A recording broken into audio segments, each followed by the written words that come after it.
നമസ്കാരം. CPM സംസ്ഥാന secretary MV ഗോവിന്ദന്റെ ഒരു ചിരി പാർട്ടിയിലുണ്ടാക്കിയ പൊട്ടിത്തെറി ചില്ലറയല്ല. മുതിർന്ന നേതാവ് G. സുധാകരനെ പരിഗണിക്കുമോ എന്ന ചോദ്യത്തിന് ഒരു പരിഗണനയും ഇല്ലെന്ന് പറഞ്ഞ് ചിരിച്ച ചിരി സുധാകരനെ വല്ലാതെ പ്രകോപിപ്പിച്ചു. ഇതിനു മറുപടിയായി പാർട്ടി വിടുമെന്ന ഭീഷണിയോടെ ഇന്നലെ G. സുധാകരന്റെ ഫേസ്ബുക്ക് പോസ്റ്റ് വന്നിരുന്നു. എന്നാൽ വ്യക്തിപരമായി താൻ പരിഹസിച്ചിട്ടില്ലെന്നും മാധ്യമപ്രവർത്തകരുടെ ചോദ്യം കേട്ടാണ് ചിരിച്ചതെന്നുമായിരുന്നു MV ഗോവിന്ദന്റെ വിശദീകരണം. ഇന്ന് G. സുധാകരനെ ഫോണിൽ വിളിച്ചാണ് MV ഗോവിന്ദൻ ഈ വിശദീകരണം നൽകിയത്. എന്നാൽ ഇതിൽ സുധാകരന്റെ നിലപാട് മയം വന്നിട്ടില്ലെന്നാണ് സൂചന. മെമ്പർഷിപ്പ് പുതുക്കില്ലെന്നും പാർട്ടി വിടുമെന്നും തന്നെയാണ് ഇപ്പോഴും അദ്ദേഹത്തിന്റെ നിലപാട്. എന്തെങ്കിലും മാറ്റം വരണമെങ്കിൽ MA ബേബിയോ മുഖ്യമന്ത്രിയോ സംസാരിക്കട്ടെ എന്നായിരുന്നു G. സുധാകരന്റെ മറുപടി.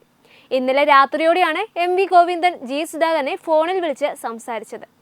തെരഞ്ഞെടുപ്പ് കാലത്ത് മുതിർന്ന നേതാവ് പാർട്ടി വിടുന്നത് പാർട്ടിക്ക് വലിയ തിരിച്ചടിയാകും. ഇന്നലെയാണ് MV ഗോവിന്ദനെതിരെ രൂക്ഷമായ വിമർശനവുമായി G. സുധാകരൻ രംഗത്തെത്തിയത്.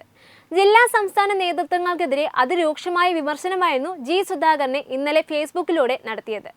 വർഷങ്ങളായി പാർട്ടിയിൽ നിന്ന് നേരിട്ടത് കടുത്ത അവഗണനയാണെന്ന് തുറന്നു പറഞ്ഞായിരുന്നു വിമർശനം. ഫെബ്രുവരി 28-ന് MV ഗോവിന്ദൻ നടത്തിയ ഈ പരാമർശമാണ് G. സുധാകരനെ ചൊടിപ്പിച്ചത്. നാളുകളായി ജില്ലാ നേതൃത്വത്തിൽ നിന്ന് നേരിടുന്ന അവഗണനകൾക്ക് പുറമെ സംസ്ഥാന സെക്രട്ടറി കൂടി തള്ളിപ്പറഞ്ഞതോടെ G. സുധാകരൻ പൊട്ടിത്തെറിച്ചു. പാർട്ടി അംഗത്വം പുതുക്കില്ല, ലെവി അടക്കില്ല, ജില്ലാ സെക്രട്ടറി നാസർ കടുത്ത അവഗണന കാട്ടി, വീടിനടുത്തുള്ള പാർട്ടി പരിപാടിയിൽ പോലും ക്ഷണിച്ചില്ല, MV ഗോവിന്ദൻ വാർത്താ സമ്മേളനത്തിൽ നടത്തിയ പ്രസ്താവന ശരിയല്ലാത്ത പ്രയോഗം, ഇങ്ങനെ നീളുന്നു G. സുധാകരന്റെ പരാതികൾ. പാർട്ടി സെക്രട്ടറി കളിയാക്കി ചിരിക്കുകയും പരിഹസിക്കുകയും ചെയ്തു. ഇതൊന്നും തിരുത്താൻ ആരും തയ്യാറായില്ലെന്നും G. സുധാകരൻ ഫേസ്ബുക്ക് പോസ്റ്റിലൂടെ കുറിക്കുന്നുണ്ട്. ഇതിനിടെ തെരഞ്ഞെടുപ്പ് അടുത്തിരിക്കുന്ന സാഹചര്യത്തിൽ G. സുധാകരൻ ഏത് പാർട്ടിയിലേക്ക് പോകുമെന്ന ചർച്ചകളും സജീവമാണ്. ആലപ്പുഴ ജില്ലയിൽ പാർട്ടിയെ വിഴുങ്ങിയ SDPIയോട് കൂറുള്ള വർഗീയവാദികളുടെ ഇരയായ നേതാവാണ് G. സുധാകരൻ. സുധാകരനെ പാർട്ടിയിൽ ഒതുക്കിയത് ഈ ശക്തികളാണ്. അതുകൊണ്ട് തന്നെ ഇസ്ലാമിക ഭീകരതയ്ക്കെതിരെ ശക്തമായ നിലപാടെടുക്കുന്ന BJPയിലേക്ക് അദ്ദേഹം പോകുമെന്ന ചർച്ചകളും സജീവമാണ്. BJP ഗവർണർ സ്ഥാനം വാഗ്ദാനം ചെയ്തെന്നുമാണ് മറ്റൊരു ചർച്ച. KC വേണുഗോപാലിനോടുള്ള സൗഹൃദം കണക്കിലെടുത്താൽ സുധാകരൻ കോൺഗ്രസിലേക്ക് പോകുമെന്നും വിശ്വസിക്കുന്നവരും ഏറെയാണ്.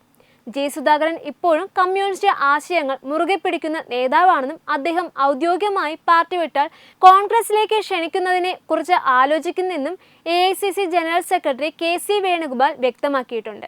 എന്നാൽ പാർട്ടിയുമായുള്ള ചർച്ചകൾക്കുള്ള അവസരം സുധാകരനെ തുറന്നിട്ടിരിക്കുകയാണെന്നും സുധാകരനെ തൽക്കാലം പിടിച്ചു നിർത്താനുള്ള ശ്രമങ്ങളിൽ CPM വിജയിക്കുമെന്നുമാണ് CPM അനുഭാവികൾ വിശ്വസിക്കുന്നത്. അതേസമയം അനുനയ ചർച്ചകൾ സംബന്ധിച്ച് ജനറൽ സെക്രട്ടറി MA ബേബി രംഗത്തു വന്നു. G. സുധാകരൻ പറഞ്ഞത് പരിഭവമാണെന്നും അദ്ദേഹം പാർട്ടിയുടെ കരുത്താണെന്നും പാർട്ടിക്ക് പ്രയാസമുണ്ടാക്കുന്ന ഒന്നും G. സുധാകരന്റെ ഭാഗത്തു നിന്ന് ഉണ്ടാകില്ലെന്നും MA ബേബി പ്രതികരിച്ചു. പ്രശ്നങ്ങൾ ഉണ്ടെന്ന് മാധ്യമങ്ങൾ ചിത്രീകരിച്ചതാണ്. അദ്ദേഹത്തിന്റെ പരിഭവം ഫേസ്ബുക്ക് പോസ്റ്റിലൂടെ അവതരിപ്പിച്ചു എന്നു മാത്രമേ ഉള്ളൂ. താനടക്കമുള്ള നേതാക്കൾ അദ്ദേഹവുമായി സംസാരിക്കുന്നുണ്ട്.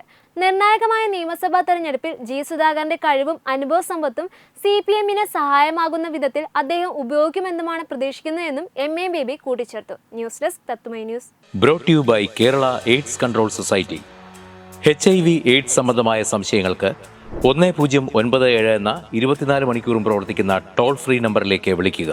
വാട്സാപ്പിലും ഫേസ്ബുക്കിലും ഒക്കെ സ്റ്റാറ്റസ് അപ്ഡേറ്റ് ചെയ്യാറുണ്ടല്ലോ. HIV സ്റ്റാറ്റസോ HIV പിടിപെടാനുള്ള സാഹചര്യങ്ങളിൽ കൂടി അറിഞ്ഞോ അറിയാതെയോ കടന്നു പോയിട്ടുണ്ടാവാം. എന്ത് തന്നെയായാലും മുൻകൂട്ടി പരിശോധിച്ച് HIV സ്റ്റാറ്റസ് അറിയൂ. സൗജന്യ HIV പരിശോധനയും കൗൺസിലിങ്ങും ആരോഗ്യ കേന്ദ്രങ്ങളിൽ പ്രവർത്തിക്കുന്ന ICTC അഥവാ ജ്യോതിസ് കേന്ദ്രങ്ങളെ സമീപിക്കുക. നിങ്ങളുടെ സ്റ്റാറ്റസ് എന്തായാലും വിവരങ്ങൾ രഹസ്യമായി സൂക്ഷിക്കുന്നതായിരിക്കും.